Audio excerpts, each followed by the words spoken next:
terms. So for next, like when you play Oh with no, I don't people, know all some the of them are terms. better. It depends on what terms. Yeah. No. So basically, like MOBA terms in general, like smites. Do you know what a smite is? Smite? No. Yeah. Basically, it's the same thing as you know how objectives and farm, you need to get the last hit in order to get the value out of them, right? They were talking about red puffs. To be honest, like when I'm playing alone, I just obviously get it just to get the EXP, right? I know Yeah, of course. what was it Ikaruga said about red buffs or some buffs, but I just I just attack it to get the XP. So Yeah, of course. Let's leave that aside for a second. huh. The red buff and blue buff are usually taken by the jungler Hmm. since we want the idea of jungle is that they are the character that are gonna be the most overpowered early on, so Hmm. they're gonna get their level 5 Hmm. and have the red and blue buff. Hmm. The red buff makes it so you slow down the enemies if you hit them, and the blue Hmm. buff reduces your cooldowns. Ah, I So see. the point is to have a strong jungler in Okay. order to fight the enemy when they're weaker I and give see. your team a better chance later on to get more farm. I That's see. the idea of the jungler. I see. Yeah, And I also playing the jungler, sometimes you want the jungler to stay over leveled. And by taking your jungler's farm, it puts them a bit behind. I see. Yeah, because sometimes I play the middle as well as Feraligatr. It's just that whoever takes that lane ends up being there. Oh, Usually. yeah. And solo queue, like, it's chaos, so yeah. Which lane are you? You're in box. Oh, come on.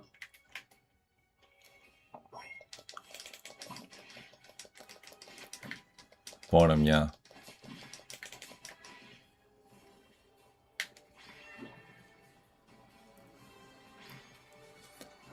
Close. So it's too laggy. Where did May go? She had to do a few things, I guess. Okay.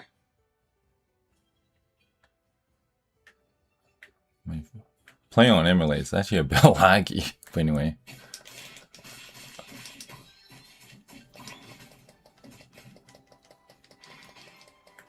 I'm gonna go up. No, I'm coming. Oh no. Jogger on that. Go up and get these damn fucking farms.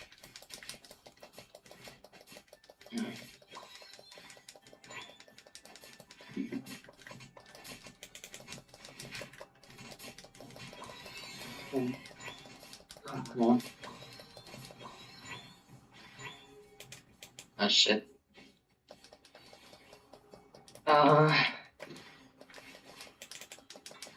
Sorry, where was I?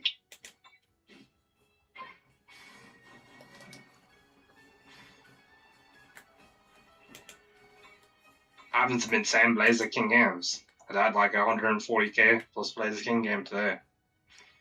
Oh, attack damage? Huh?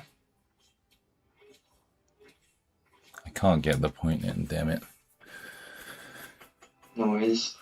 Yeah, I was on 9 points. I always try to stack it because obviously I have attack weight, so. It's fine, you find opportunities to stack, usually.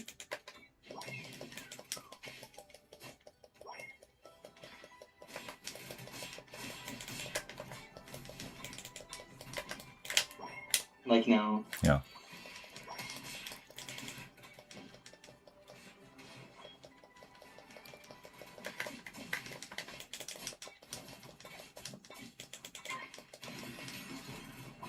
Damn.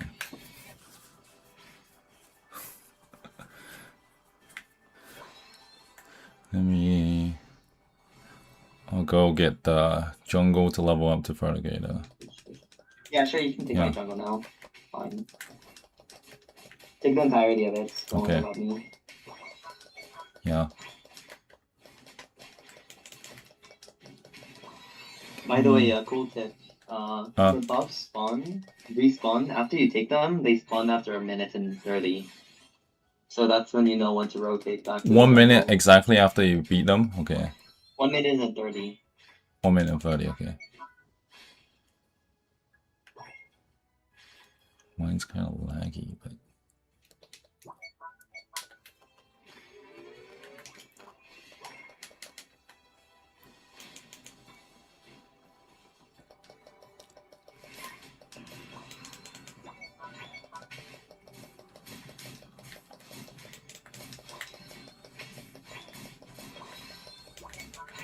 Nice. They're gonna push top now, so you can go Okay. there.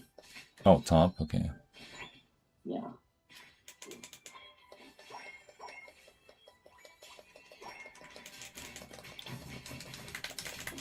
Oh, damn. There's like 4 of them. Yeah. Yeah, I'm now panning the camera angle because I'm on a freaking... It's okay. Yeah. You improve on it over time.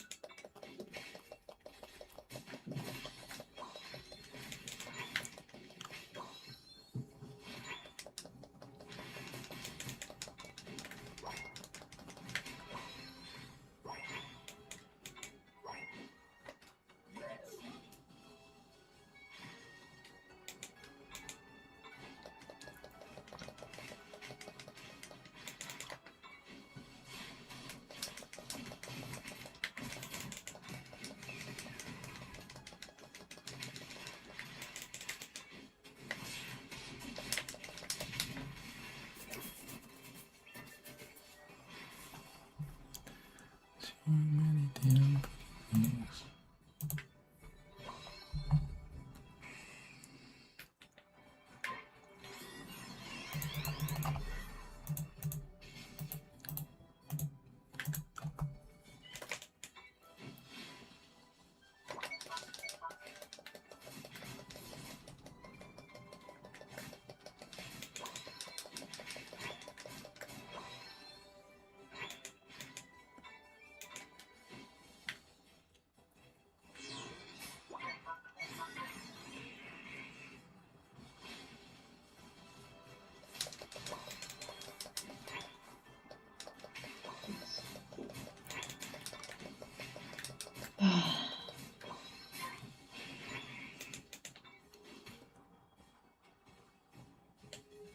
No one's even scored on top.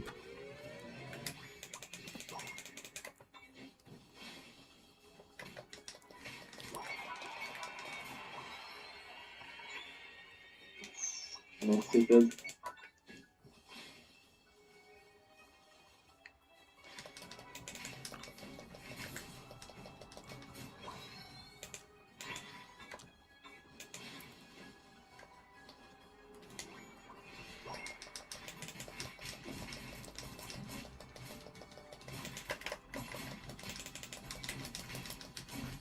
Damn. Well, 1-6 attack weight. It's just usually 2 of them at once, 2 or 3 of them.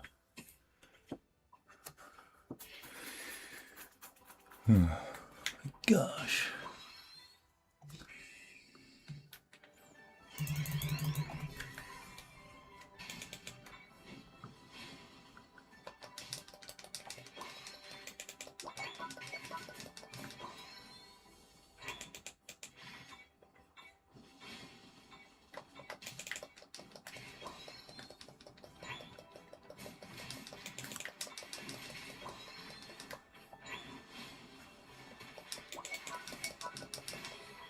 Level We're gonna have 13. to get this Kyogre. Level 13, If you want to yeah. win the game.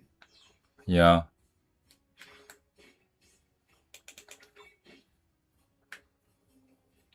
I'll probably surf into them, but I don't know when. So, I mean,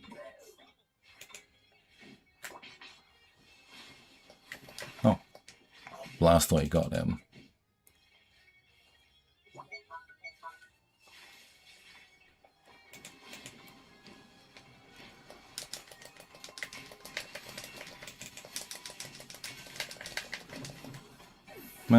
Sort of got the Zapdos, but they got me. No.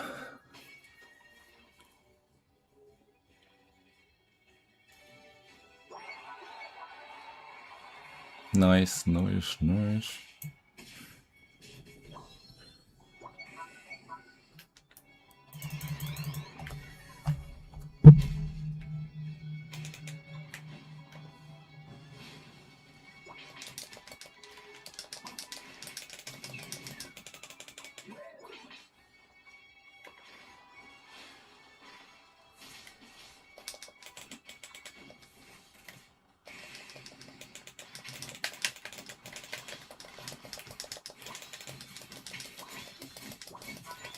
We need to go for the objective.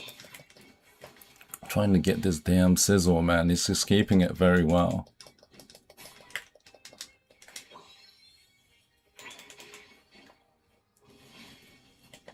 Fucking damn Sizzle. Try to defend. We're gonna go for scores now. And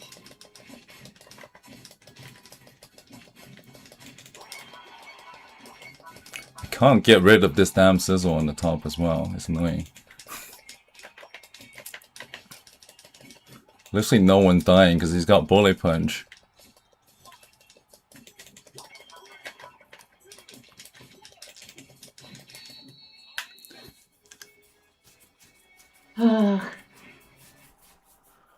Where's my pizza?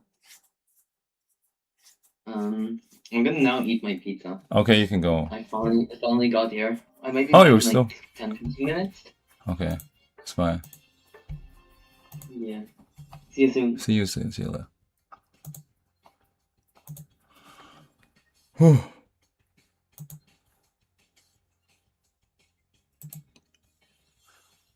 Dan Tom, are you? I asked you if you're on. Hello. What's up, Savannah?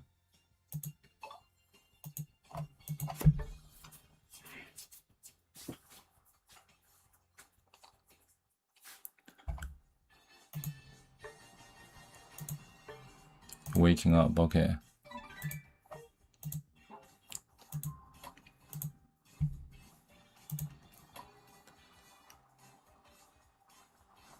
What new game? What new game?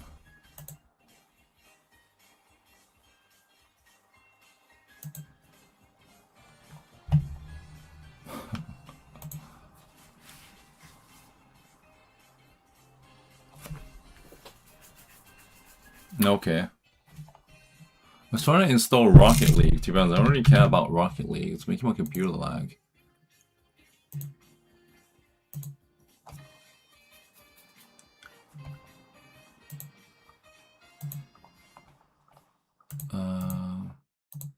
With a state of mental depression or a reduction in mood. So I really want to be clear, when I say depression in this context, it has nothing to do with psychological depression. It has nothing to do with mood. It's simply called long-term depression because just as long-term potentiation says if neuron A triggers the firing of neuron B and it does so very robustly over and over and over again, then neuron A will not have to fire as intensely or as frequently in order to activate neuron B in the future because they become potentiated, right? The threshold for co-activation has been reduced. There's a much higher probability that they will be activated together at low levels of intensity. That's essentially what long-term potentiation is. Long-term depression says that if neuron A is active and neuron B is not active within a particular time window. Are you gonna play Unite? No, I'm not gonna play that. It's up to you what you want to play. Time, even if they started off. I bet you're back in veteran rank, right? I'm actually in ultra rank right now, so yeah, we can actually play together. Connected. So I'm not in master yet. I'm on ultra rank 1, so I'm a bit away from master. Oh.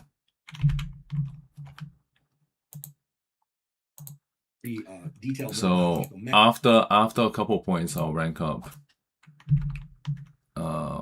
Mechanism whereby if neuron A is active and neuron B is active, but at a different time or outside a particular what we call temporal window, meaning outside a particular time window, then through long-term depression, the connection between neuron A and neuron B. I was playing with that guy's Discord. You know the guy that was in the. I don't know if you were in the live chat when he was here. I was playing with the people in his Discord. Two neurons that underlie a habit out of synchrony. How do you get them to fire asynchronously? This is pretty interesting with respect to the cell. I can invite you to it. At the behavioral level, because I think it's a free Discord anyway. One would do this is let's say for instance you have a habit of picking up your phone mid-work. He's actually pretty good, actually. He's been playing for like 4 years, over 4 years. He's better than me at the game.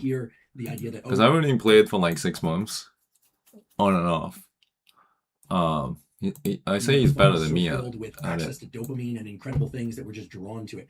But he's only 25. What's happened with phone use over time, most people, including myself sometimes, I admit, find ourselves just looking at our phone or find ourselves Pikachu without actually having engaged in the conscious. Why do you assume that people are discarding you? This particular app. I'm really curious what's going on in this particular website, and you just kind of find yourself in air quotes. For those of you listening, I'm making air quotes. Oh! Did you get your free attacker then? Doing from it the because logging they- in. I got Latios, but I keep dying with fucking Latios. Latios is supposed to be a very good Pokemon. Isn't S a Pokemon? Behavior of picking up But I'm not very good at playing it, so is sort of reflexive, whereas yeah, we don't play on the You weekdays, see this a right? lot So at it's fair meals. that you have. And also, I was getting frustrated playing solo too. where multiple people are there and no one's looking at their phone, and then all of a sudden someone takes out their phone, and you'll notice that other people just naturally take out their phone. It's this kind of observation-induced reflex, and I would wager that most people Okay, what? How long involved. have you ate your breakfast yet? Go eat, get some food, and then come. This Unite music is a little bit annoying. Let me turn it off. So the literature says there are a number of ways to break these sorts of habitual We already behaviors ate. or Okay, reflexive then behaviors. come on. Most of those approaches involve establishing some sort of reward for not performing the activity or some sort of punishment for performing the activity. I've heard of My CPU's on 66 degrees every time they temperature. complain or every time they do some behavior like pick up their phone, they'll give themselves a snap on the wrist.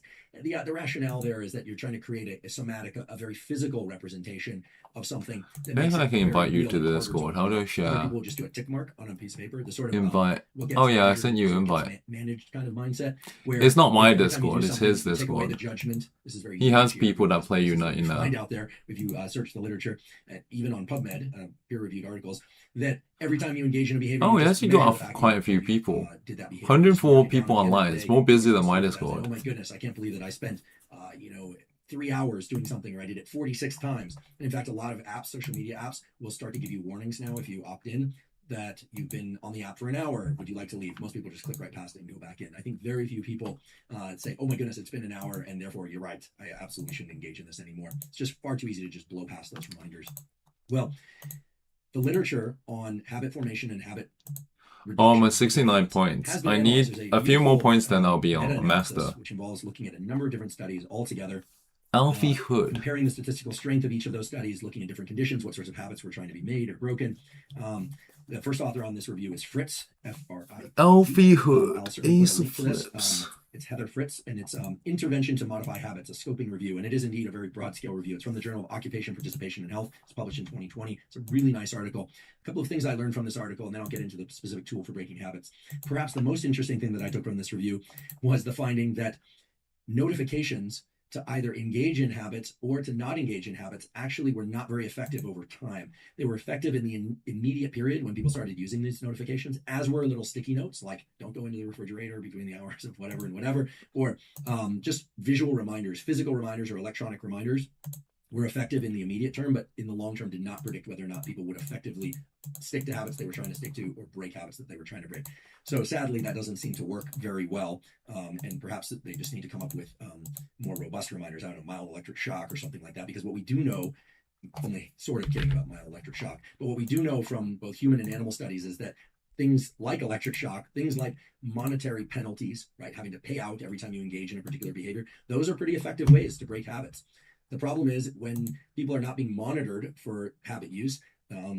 For instance, you can imagine a situation where you say, I'm not going to pick up my phone for the 4 hours in the early part of the day so that I can get, real dedicated focused work done.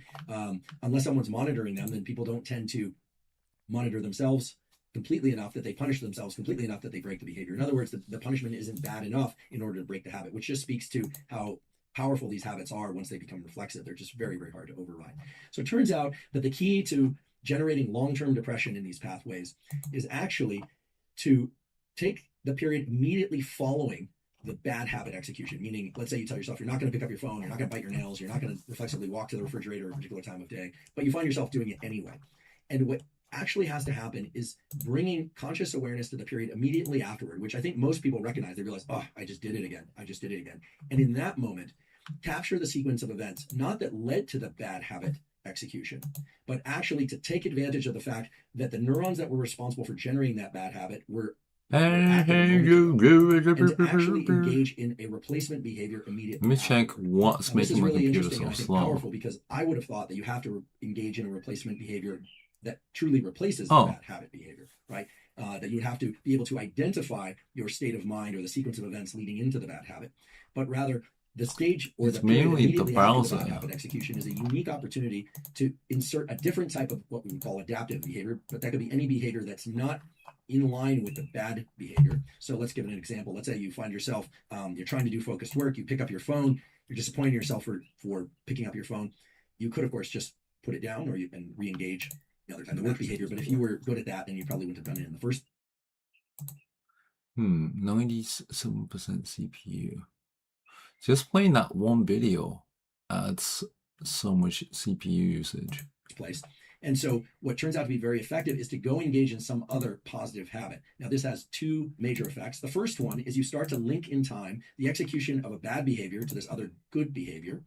And in doing so, you start to recruit other neural circuits, other neurons that can start to somewhat dismantle the sequence of firing associated with the bad behavior. In other words, you start to create a kind of a double habit that starts with a bad habit and then ends with a good habit. And that seems to create enough of a temporal mismatch so that then recognizing when you're heading toward the bad habit becomes more apparent to you. So again, I want to make this very, very concrete. Let's say that the behavior is reflexively picking up one's phone. You do that, you think, oh goodness, I did it again. Here's what I'm going to do. You would set that down and then you would engage in some other positive behavior that you've deemed positive. And here it's very subjective, so it's hard for me to give an example that will necessarily make sense to everybody. But perhaps you're working on hydration, so maybe you go have a glass of water. Maybe you are trying to do breath work or something. Maybe you are trying to enhance your language speaking skills, and so you go and you spend 5 minutes doing a particular type of language learning. You literally exit whatever you are doing and perform that other new positive habit in the immediate period right after that, even for a short period of time. It's a little bit counterintuitive, but what this does is it creates a kind of a cognitive and a temporal mismatch between the initial bad behavior, which before is what we would call sort of a closed loop. And the engineers out there will know what I'm talking about. But in closed loop, so one behavior, one set of neural firings leads to another, and then just kind of sets the same thing in motion. It can be kind of a self-perpetuating system. By changing the number of features that are in that loop, it disrupts the closed nature of that loop. It creates what we call an open loop. And in an open loop, you are better able to intervene. So as I mentioned before, this might seem counterintuitive. You might think, why would I want to reward the execution of a bad habit with a good habit? I don't want to reward myself for the bad habit. But really what you're trying to do is you're trying to change the nature of the neural circuits that are firing so that you can rewrite the script for that bad habit. A different way to put it would be, imagine that the bad habit is like a chord on the piano that you play, or a chord of notes or a sequence of notes that you would play. And it comes very easily. You can play it every single time. But let's say as you're trying to learn a new piece of music, you're just constantly inserting that at the inappropriate times. That was That's in class 3. You are in. It involves some motor execution. You just find yourself doing it. Rather than you have played it a bit. yourself from doing it, the next time you do it, add in a new chord or sequence that you're trying to learn. What this does then is it changes the whole nature of the sequence of neurons that are firing from bad habit through to the end of this newly applied good habit. So this is the way in which you start to dismantle, or when I say dismantle, really weaken the likelihood that if neuron A fires, neuron B will fire. Because as you're starting off in the mode of very reflexively performing a bad habit, those neurons are firing together without you consciously being aware of it. It's almost impossible for you to intervene in yourself without a number of other features like severe punishment, severe consequence type outcomes. Rather, tacking on some additional sequences, like if neuron A fires, neuron B fires, and then you're saying, okay, well, if neuron B fires, I'm going to start inserting neuron C, D, E, F to fire, right? That's the C, D, E, F being the positive behavior that you're going to insert. And in doing so, you create a chain of neuronal activation that then is very easy to dismantle. And so when people have applied this kind of approach, it removes the need to have constant conscious awareness of one's own behavior prior to that behavior, which is very, very difficult to achieve.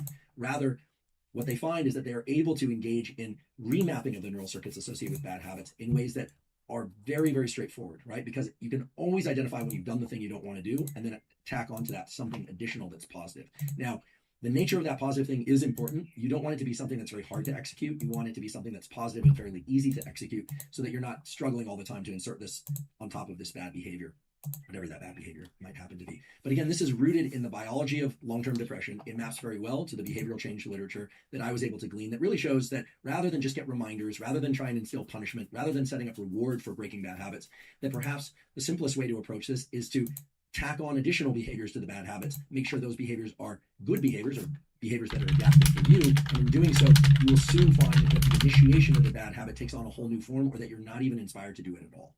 And of course, I want to acknowledge that breaking bad habits is really hard. We had an episode all about addiction with Dr. Anna Lemke from Stanford Medical School. She's a colleague of mine who runs the dual diagnosis addiction clinic at Stanford. And in that episode, we talked a lot about how addicts for drugs, alcohol, people have addictions to certain types of behaviors or avoidance behaviors, even, that in the case of addiction, there has to be a tremendous kind of full-scale campaign for them to be able to intervene in their behavior. So for those of you that are thinking about bad habit breaking in the context of addictive type behaviors, definitely check out that episode. Addiction does employ some of these principles around habit making and habit breaking, as it were. But of course, because the consequences of certain habits in addiction can be so severe, there's other sets of protocols, and there's a kind of a psychological backdrop to it that's very important. It also relates to the biology of dopamine, and you can find all of that in the episode with Dr. Anna Lemke. So today we've covered a lot about the biology and psychology of habit formation and habit breaking. We talked about why certain habits are so hard to wire in, why certain habits are so hard to break down and eliminate, and how we can determine which habits are going to be easier for us to access, which habits are going to be harder for us to access and break. We talked a lot about this notion of limbic friction, and we talked about context dependence, and we talked about a number of different things as it relates to neural circuits and the formation of new connections in the brain and strengthening and weakening connections in the brain. We also discussed 2 programs designed specifically for you on the basis of the neurobiology literature and the literature on the psychology of habit formation and habit breaking. Just to briefly recap, one program involves dividing the 24-hour day into 3 phases, phase 1, phase 2, phase 3, and to try and tackle specific habits at particular phases of the 24-hour cycle. The second program involved a 21-day process of engaging approximately 6 new habits per day, although the expectation, as I mentioned earlier, is that you're not going to perform all 6 of those, and an assessment in the following 21 days as to whether or not you have indeed formed those new habits or not. And there were a number of other features that I mentioned that were related to those 2 general programs, phase 1, phase 2, phase 3, and the 21-day program, and how those could be meshed together. So I'm guessing some of you will probably have questions about those programs and how to apply them, but hopefully they were clear enough for you to get started. This is a good opportunity for me to mention that the Huberman Lab podcast is something called the Neural Network newsletter that is sent out approximately once a month. For the next newsletter, I will release a on-paper version of these 2 systems and how they mesh together for habit formation and habit breaking. And if you'd like to access that, you can go to hubermanlab.com. You go to the menu. You can sign up for the newsletter. First of all, it's 0 cost. Second of all, we have our privacy policy there, but I can tell you right now, we don't share your email with any vendors or any other sources. Those emails stay internal to us. And if you'd like to see what the sort of flavor of those newsletters is, the previous newsletters, for instance, one on tools for sleep that I mentioned earlier, or tools for neuroplasticity in the classroom and outside the classroom as well, for teachers and for students of various kinds, those are also posted there, so you can access any of the previous newsletters. My hope is that today you've learned both the biological mechanisms and the practical tools by which you can start to establish habits that for you deem adaptive, healthy, and that are going to support you and your goals, and that you can start to dismantle some of the habits that you find to be unhealthy or maladaptive for you and for your goals. If you're learning from and are enjoying this podcast, please subscribe to our YouTube channel. That's a terrific way to support us. In addition, on YouTube, you can leave us feedback in the comments section. You can also leave us suggestions for future guests that you'd like us to host on the Huberman Lab podcast. And please also subscribe to the podcast on Apple and or Spotify. On Apple, you can leave us up to a 5-star review, and now Spotify has a feature by which you can also leave us review feedback. Please also check out the sponsors mentioned at the beginning of this podcast episode. That's perhaps the best way to support our podcast. In addition, we have a Patreon. It's patreon.com/Andrew Huberman, and there you can support the podcast at any level that you like. During today's podcast and in many previous episodes of the Huberman Lab podcast, I mentioned supplements. While supplements aren't necessary for everybody, many people derive tremendous benefit from supplements. Supplements for sleep, supplements for focus, supplements for various other things related to performance. One key issue, anytime there's a discussion about supplements, is you have to be sure that the supplements that you're taking are of the very highest quality. And for that reason, we partnered with Thorne, because Thorne has the very highest efficiency with respect to the quality of the ingredients they include and the precision of the amount of the ingredients that they include in their supplements. If you'd like to see the supplements that I take and get 20% off any of those supplements, you can go to Thorne, THORNE.com/U/Huberman. And in addition to being able to get 20% off any of those supplements, if you navigate deeper into the Thorne site through that web portal, thorne.com/U/Huberman, you can also get 20% off any of the other supplements that Thorne makes. If you're not already following us on Instagram and Twitter, please feel free to do so. There, I teach neuroscience and neuroscience-related tools in short format. Some of that material overlaps with what's on the podcast. Some of it is unique to what's on the podcast. And once again, I want to thank you for going on this journey of exploring the neuroscience and the psychology of habit formation and habit breaking. I hope it supports you in your goals. And last but certainly not least, thank you for your interest in science.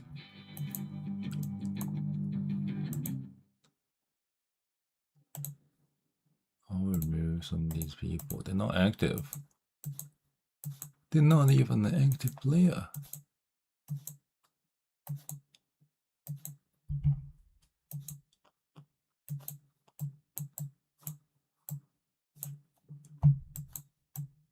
Welcome to the Huberman Lab podcast, where we discuss science and science-based tools for everyday We life. will play the game. I'm Andrew Huberman, and I'm a professor of neurobiology and ophthalmology at Stanford School of Medicine. This podcast is separate from my teaching and research roles at Stanford. It is, however, part of my desire and effort to bring zero cost to consumer information about science and science-related tools to the general public. What was it? In keeping with that theme, I'd like to thank the sponsors of today's podcast. Our first sponsor is Inside Tracker.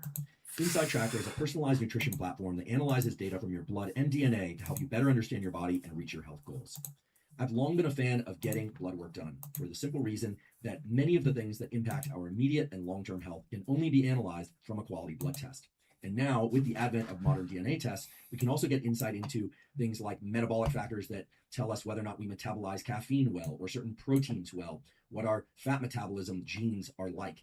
Things of that sort can only be analyzed from quality blood and DNA tests. In addition, many of the factors that impact our hormones, our metabolism, our brain health, those come back in a blood and DNA test.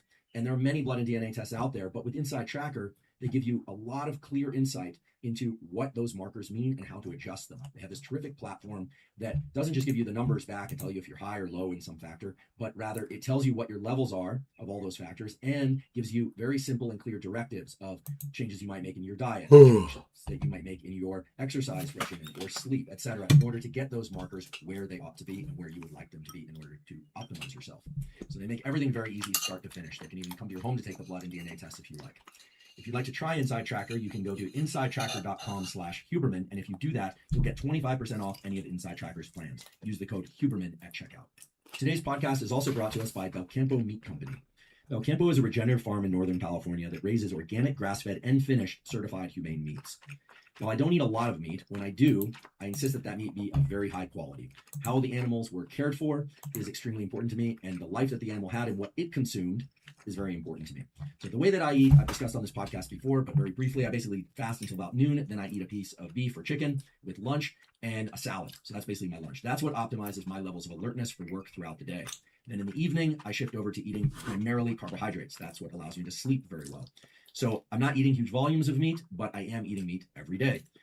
Conventionally raised animals are confined to feedlots and eat a diet of inflammatory grains, which is bad for them and it's bad for us when we eat their meat.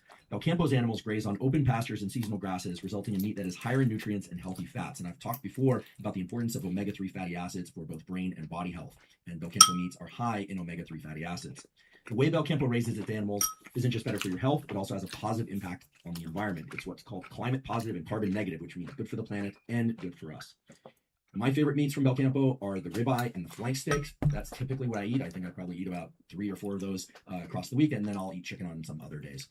They're really delicious, and as I mentioned, they're very good for us. You can order Belcampo sustainably raised meats to be delivered straight to your door using my code Huberman at belcampo.com/Huberman. If you do that, you'll get 20% off first-time order. That's belcampo.com/Huberman for 20% off your first order. Today's episode is also brought to us by Headspace. Headspace is a meditation app backed by 25 published studies and has over 600,000 5-star reviews.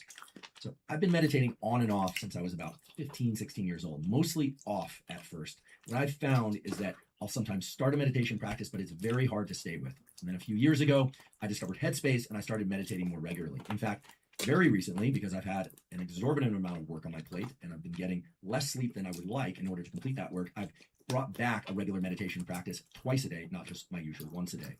Headspace makes it really easy. They have so many meditations on there, and they guide you into the meditation and out of the meditation in a way that just makes it very simple and makes maintaining the practice really straightforward.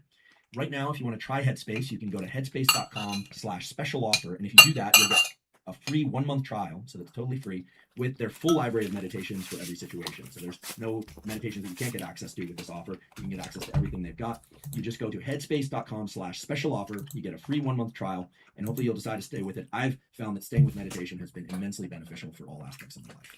Today's episode of the Huberman Lab podcast is our 4th and final episode in this month, which is all about skills and athletic performance.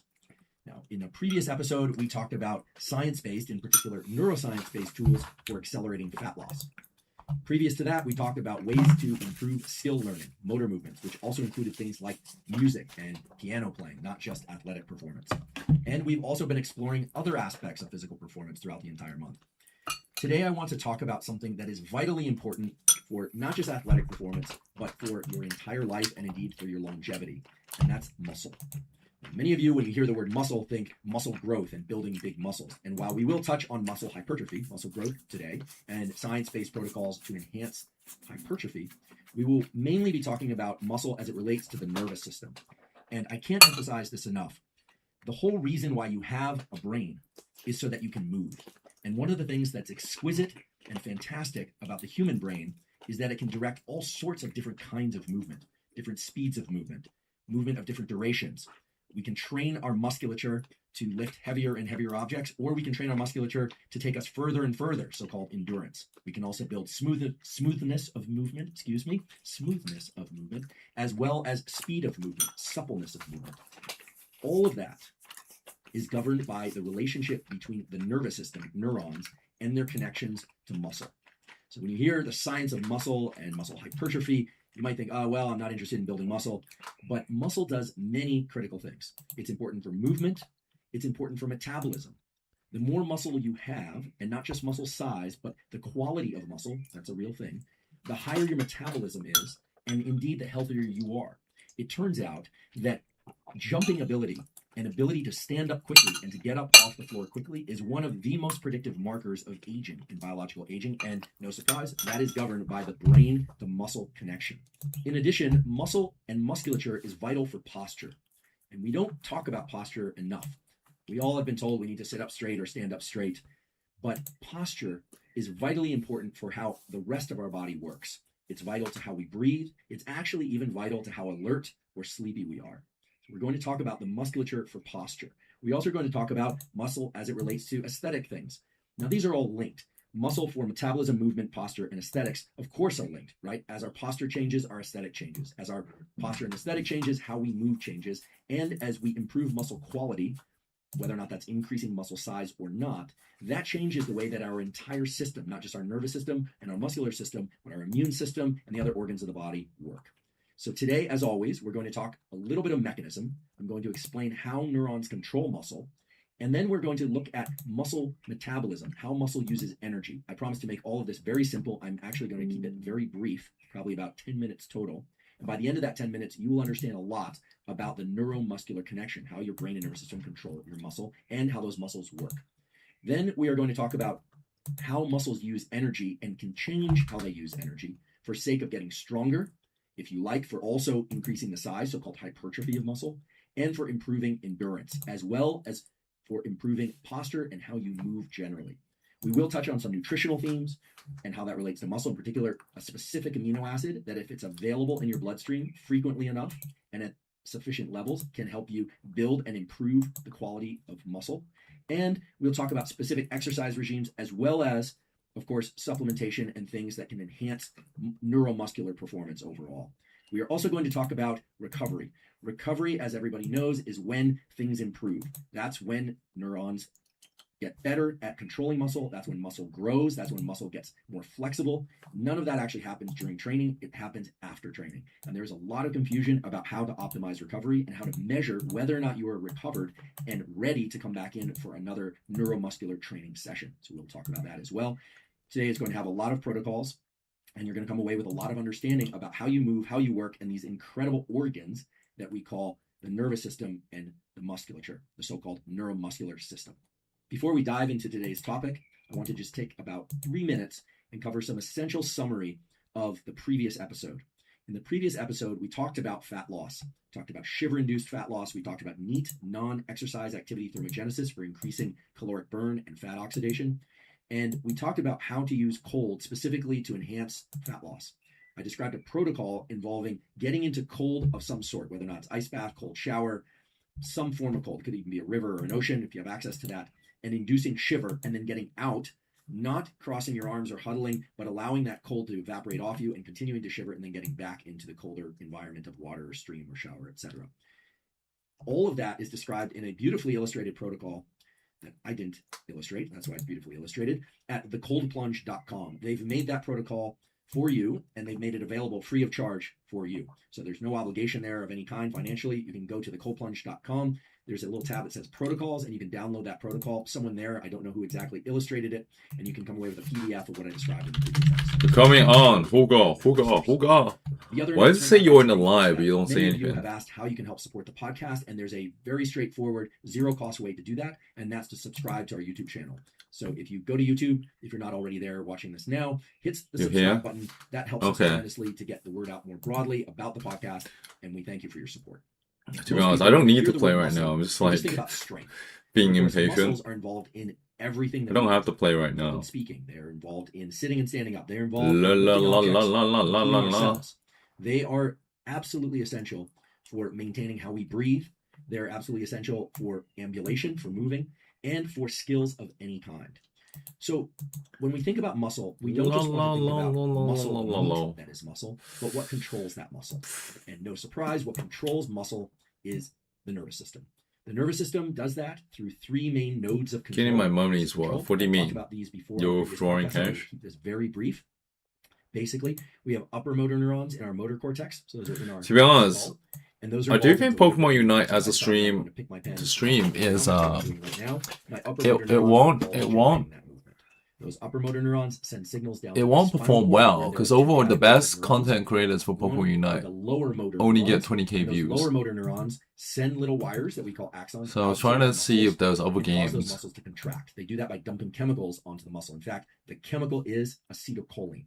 I've talked before about acetylcholine in the brain, which is vitally important for focus and actually can gate neuroplasticity, the brain's ability to change in response to experience. But in the neuromuscular system, acetylcholine released from motor neurons is the only way that muscles can contract.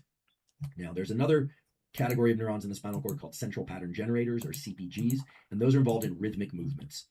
Anytime we're walking or doing something where we don't have to think about it to do it deliberately, it's just happening reflexively, that's central pattern generators and motor neurons. Anytime we're doing something deliberately, I'm installing Rocket League. I didn't really like Rocket League that much though.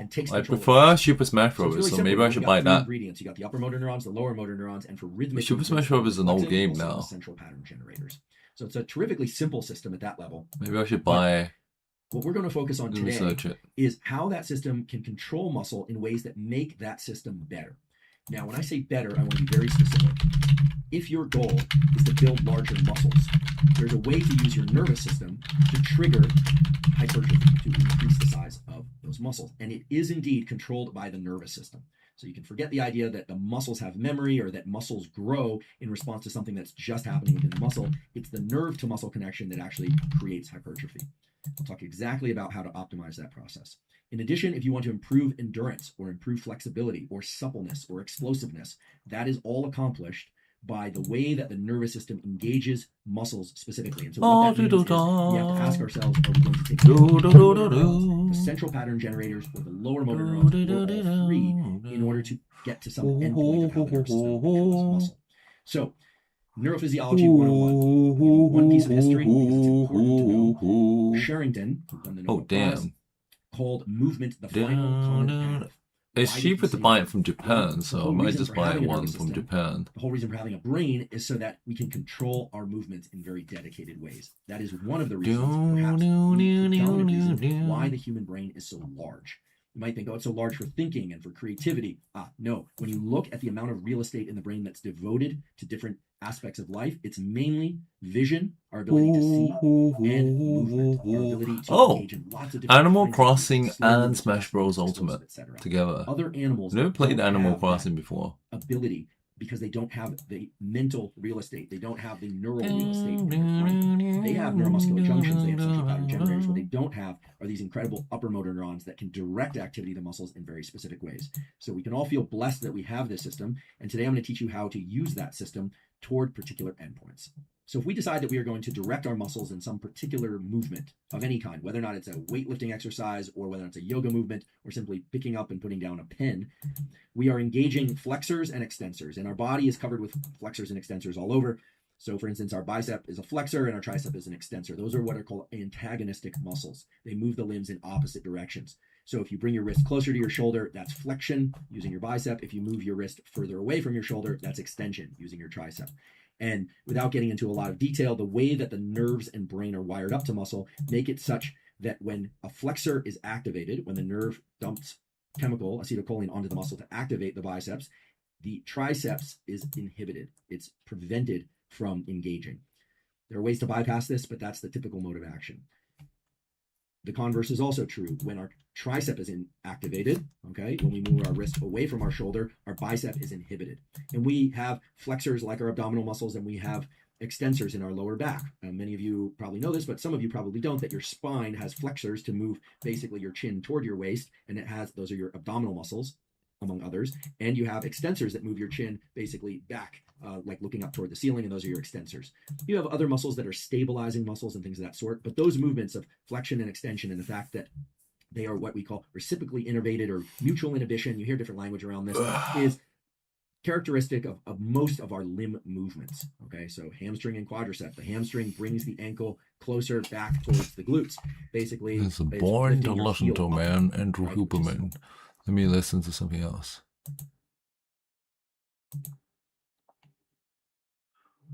Improve flexibility. Scooch in the brain.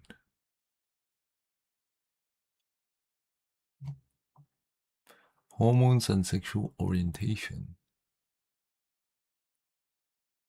Improve your brain and health.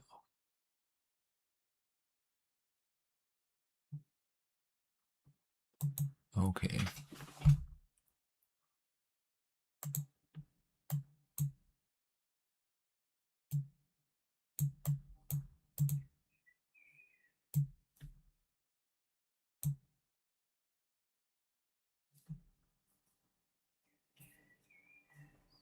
We're living in this amazing moment of biology where we can put a gene that encodes something on the surface of T cells that will make them programmed to search and destroy for cancer cells.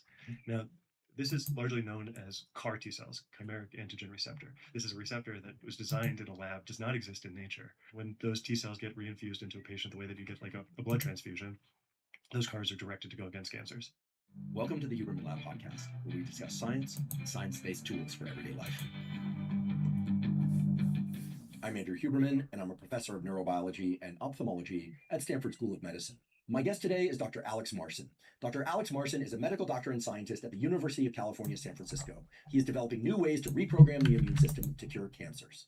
Today we discuss how your immune system works, how autoimmunity works, and how gene editing and other new technologies can be successfully leveraged to defeat childhood and adult cancers. Dr. Marson is truly one of a kind in his understanding of the clinical aspects of cancer treatment, the science of the immune system, and, as you'll soon hear, in explaining the things that genuinely increase your cancer risk, many of which are surprising, and the actionable steps that we can all take to reduce our probability of getting cancer.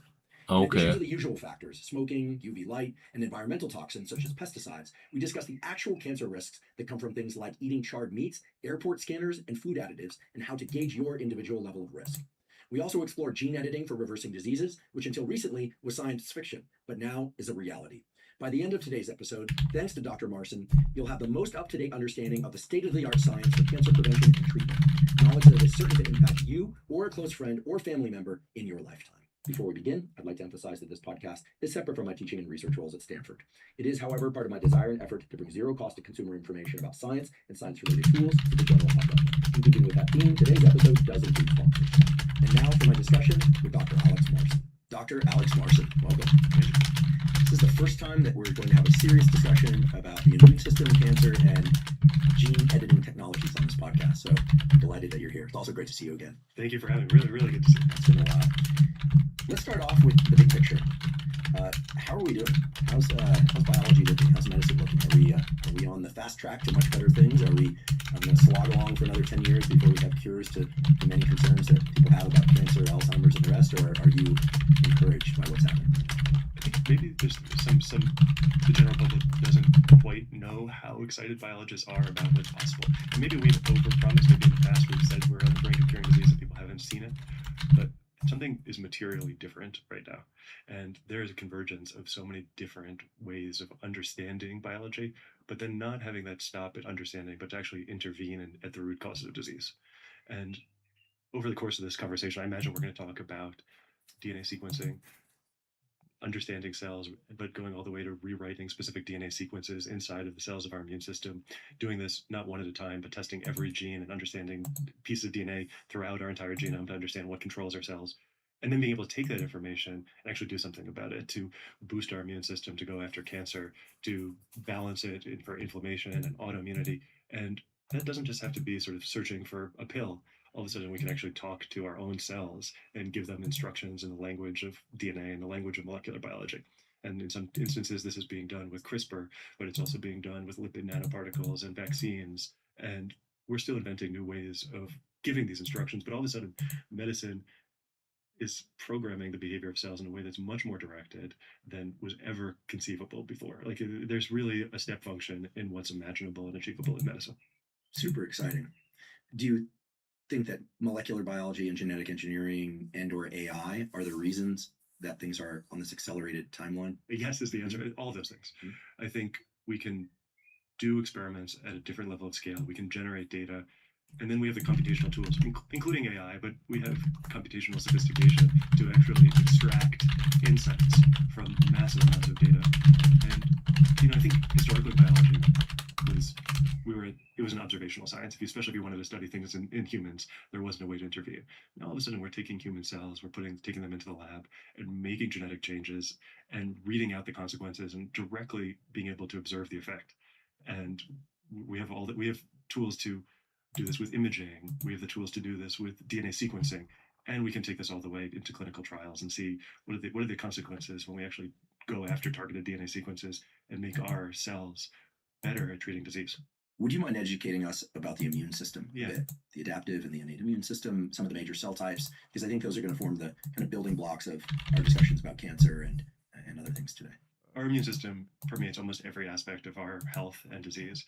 It is a system, really, in the sense of it's involved in every part of our body that has evolved to protect us, largely to protect us against infections, viruses, bacteria, fungus, all sorts of foreign invasions. And our immune system has developed a balance that is, when it's working properly, doesn't recognize the cells that are supposed to be in the body, but is finely tuned to recognize signs of things that shouldn't be in the body and to eliminate them.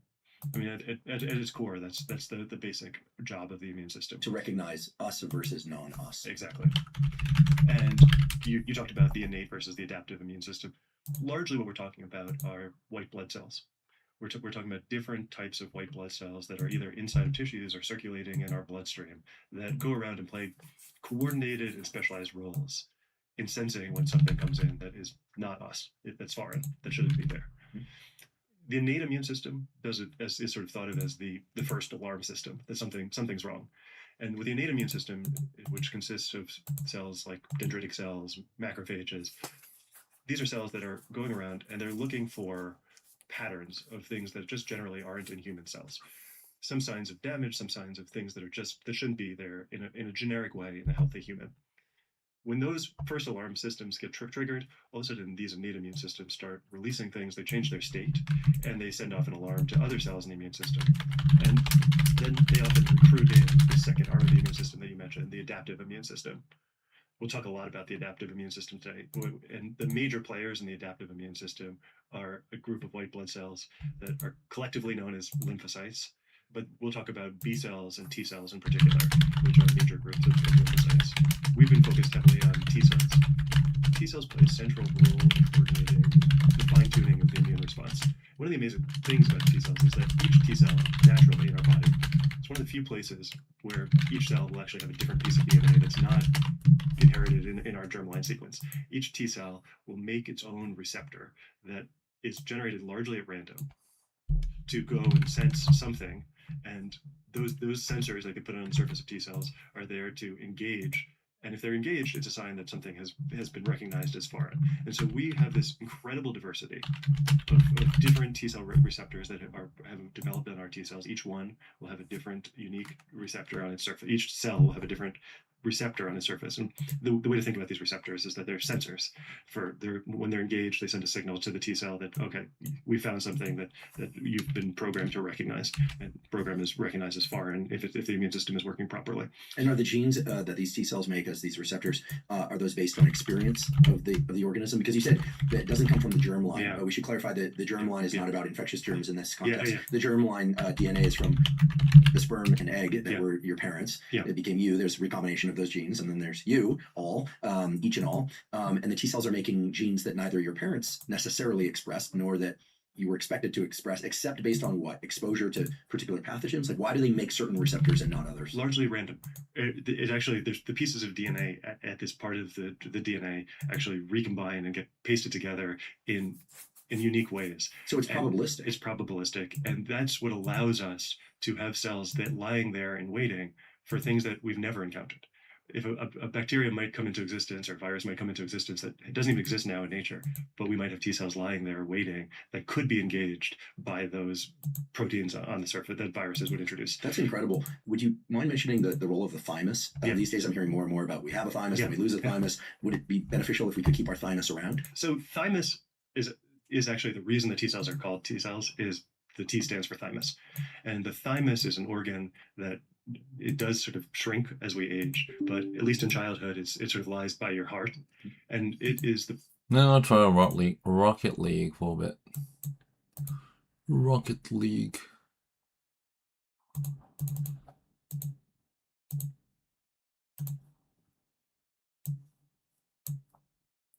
Oh, where'd it go? Where did it go?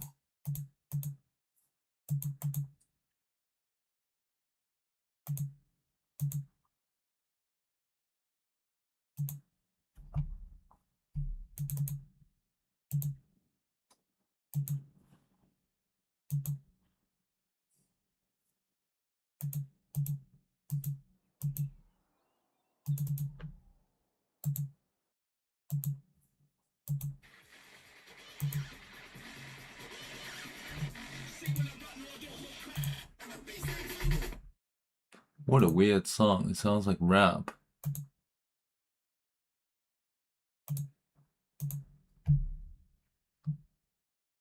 Sounds like rap.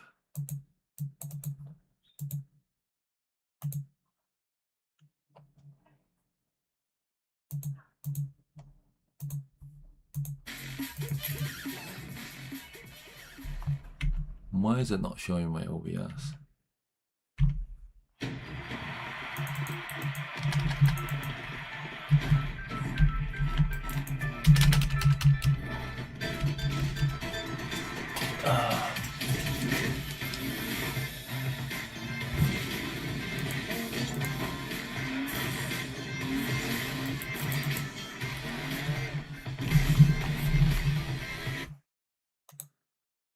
Get ready to defend. There we go. Rocket League.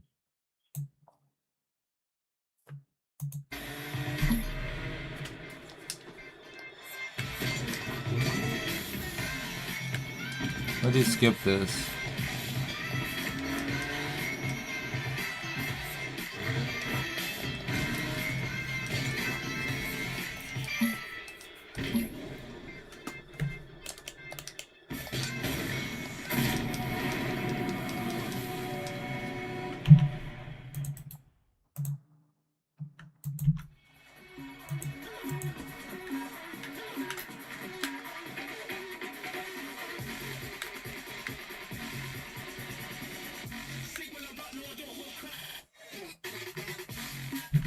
This sounds like UK fucking grime, man, this Rocket League.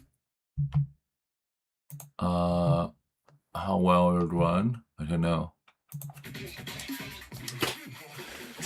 I don't really like Rocket League that much. I tried it once in like a gaming bar. I'll try it on my...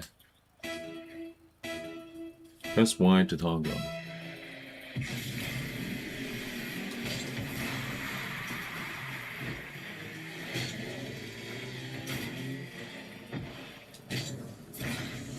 Wait, what am I even doing?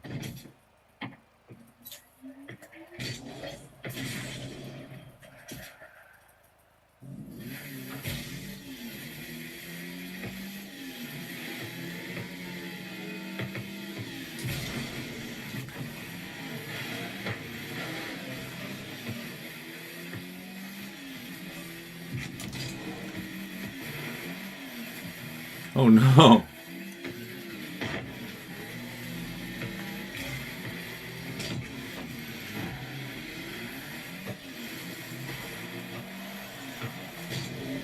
Damn it, man. I'm not very good at this Rocket League game.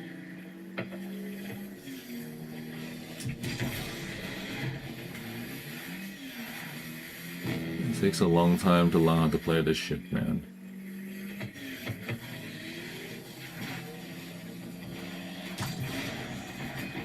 Oh, damn! So damn close. The ball gone.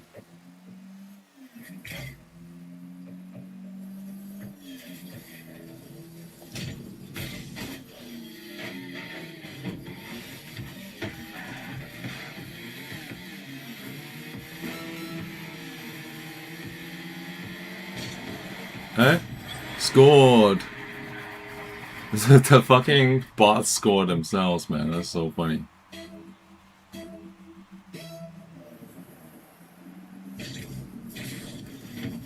Damn it.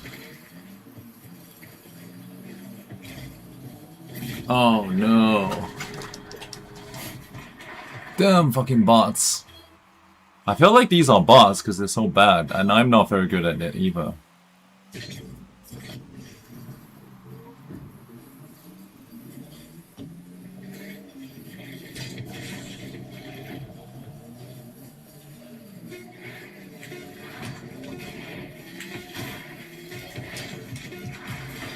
Yeah, I'm not very good at this.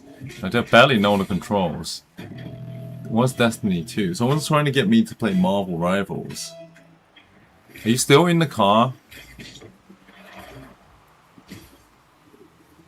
I've never played Marvel's Rivals either, though. So many damn games nowadays. Where's the ball gone?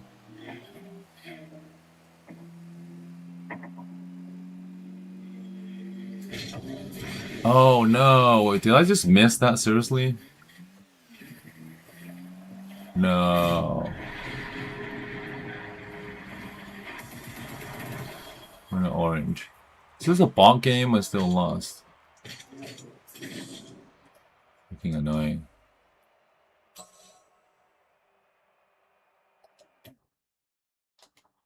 Wait, how do I exit this?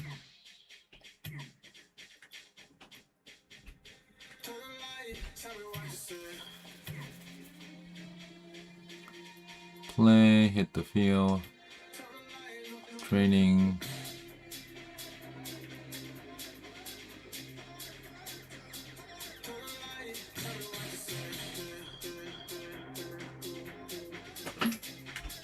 Training, okay.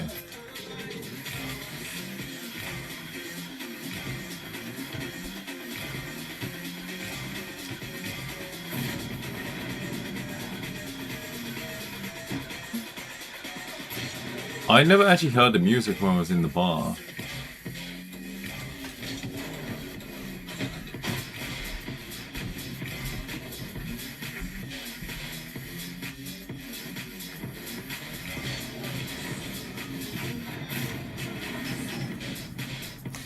The music is like fucking UK grime.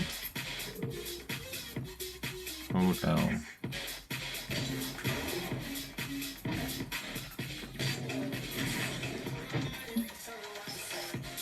LS.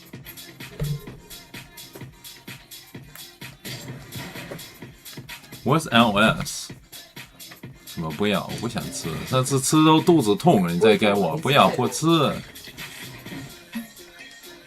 What is LS button？ 我不吃，上次吃肚子都痛。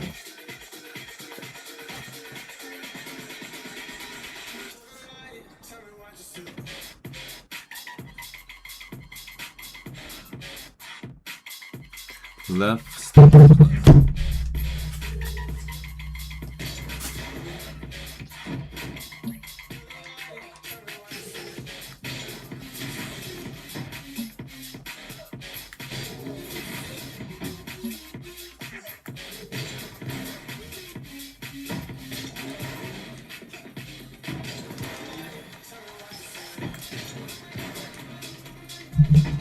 What is LS?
Oh my god.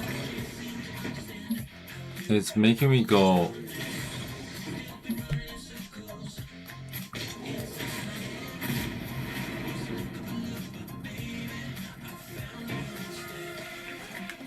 It's making me go backwards.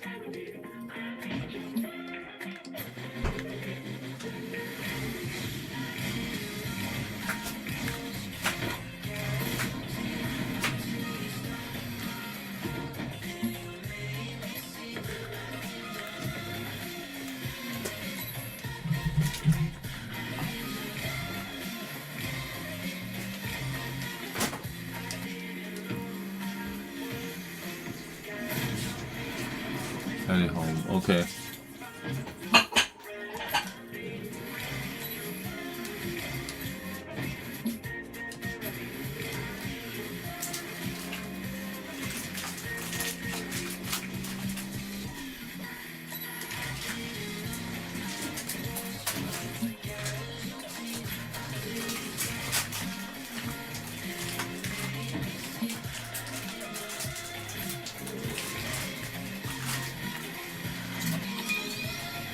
Oh.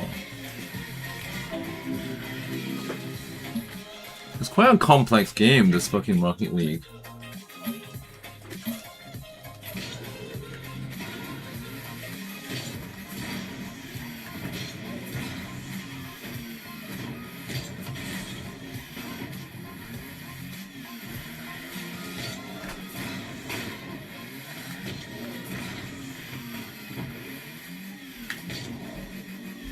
Quite a complex game. At least I think it is.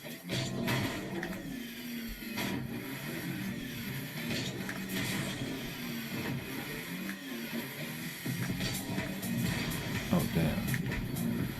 Always does something I don't want it to do.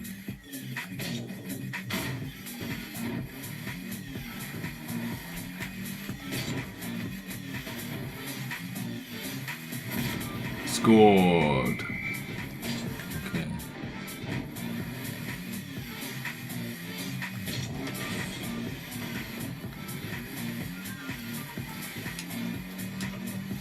Y. Use Y to pan back. Okay. Learn how to damn score in this game.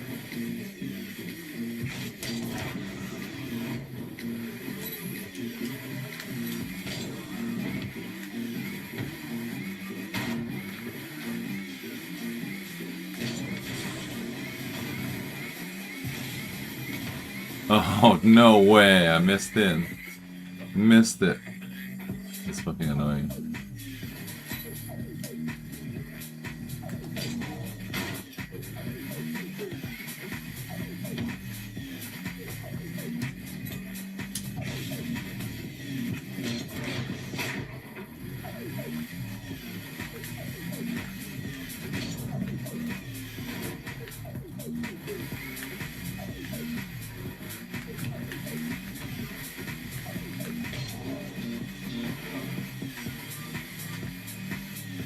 Very slow score.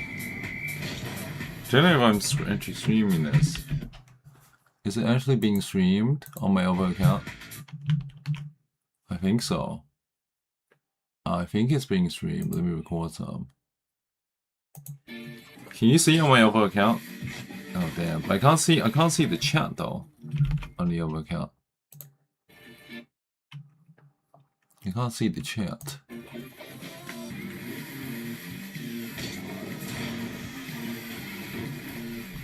Oh, I recorded some.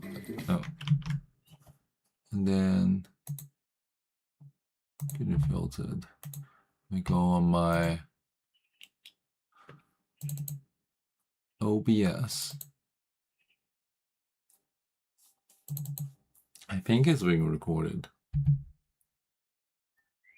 Record some. I can't see the chat.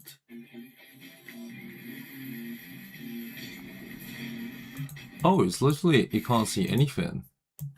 Oh damn! I can't see boards.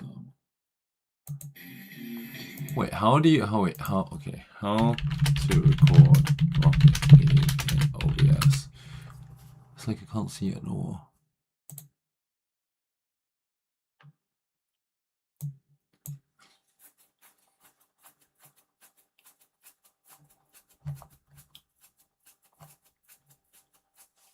OBS not capturing Rocket League.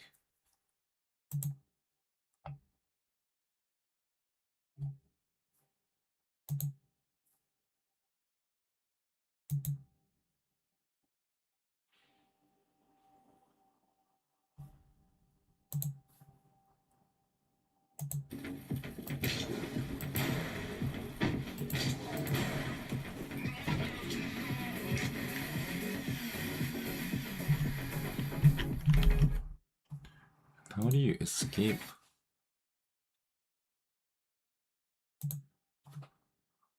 What?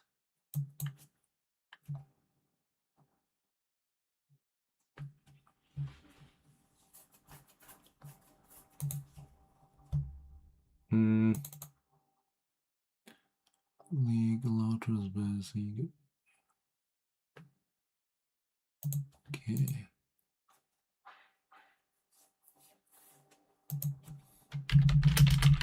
So the way that I got you guys able to see my screen here is I added a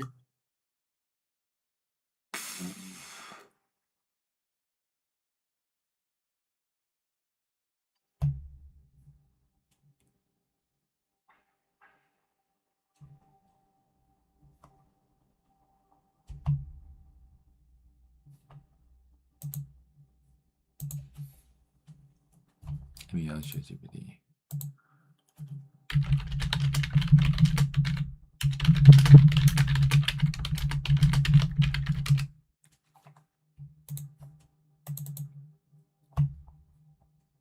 What's up? Can you see on my other account? I don't think it can be seen though. That source.